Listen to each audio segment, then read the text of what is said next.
नमस्कार, आईमा मीडिया में आपका स्वागत है। बिहार में लंबे समय से सत्तासीन नीतीश कुमार के भविष्य को लेकर नाना प्रकार की चर्चाएं और अफवाहें सुनने को मिल रही हैं। इसी बीच नीतीश के बेटे निशांत के राजनीति में उतरने और जेडीयू की कमान संभालने की चर्चा भी सियासी बवंडर ले रही है। निशांत ने अपने पिता को फिर मुख्यमंत्री बनाने की मुहिम छेड़ दी है। नीतीश का बेटा राजनीति से दूर है, इसीलिए उन पर कभी परिवारवाद का आरोप कभी नहीं लगा। नीतीश कुमार कई बार कह चुके हैं कि राजनीति में परिवारवाद नहीं होना चाहिए। इसी कारण उन्होंने कभी भी अपने बेटे को राजनीति में नहीं आने दिया, न उसकी बात की। लेकिन अचानक से निशांत राजनीतिक हलकों में दिखने लगे हैं। जेडीयू के कुछ नेता पार्टी में उनका झंडा बुलंद करने पर लगे हैं। आए दिन ऑफिस के बाहर बड़े बड़े पोस्टर आकर इसका ऐलान कर रहा है। ये संकेत पक्ष और विपक्ष के नेताओं को बेचैन कर रहे हैं। लगता है कि बिहार में नीतीश का बेटा करेगा लालू के बेटे से दो हाथ। बहरहाल चुनावी बयानों की बानगी तो सियासत को गरमा दिया। अब ये बिल्कुल साफ हो गया है कि सियासी जीवन के उतार चढ़ाव में नीतीश एनडीए में ही रहेंगे। लालू और तेजस्वी भी ये भली भांति जानते हैं और उन्होंने नीतीश को अपने पाले में आने की उम्मीदों को छोड़ दिया है। लालू और तेजस्वी की जोड़ी के लिए ये चुनाव करो या मरो की तरह है, इसलिए उन्होंने नीतीश पर अपने हमले तेज कर दिए हैं।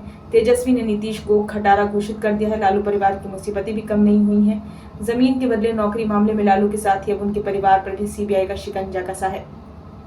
सीबीआई शुक्रवार को दिल्ली की एक अदालत से कहा कि भारतीय रेलवे खानपान एवं पर्यटन निगम में अनियमितताओं से जुड़े भ्रष्टाचार के एक मामले में राष्ट्रीय जनता दल प्रमुख लालू प्रसाद यादव, उनकी पत्नी, बेटे और अन्य के खिलाफ मुकदमा चलाने के लिए पर्याप्त सबूत हैं। आरोपों में आपराधिक साजिश, धोखाधड़ी और भ्रष्टाचार शामिल है, जिसके लिए अधिकतम 7 साल की जेल की सजा हो सकती है। बिहार विधानसभा का चुनाव इस साल अक्टूबर-नवंबर में होना है, मगर समय से पहले ही चुनाव होने की चर्चा जोरों पर है।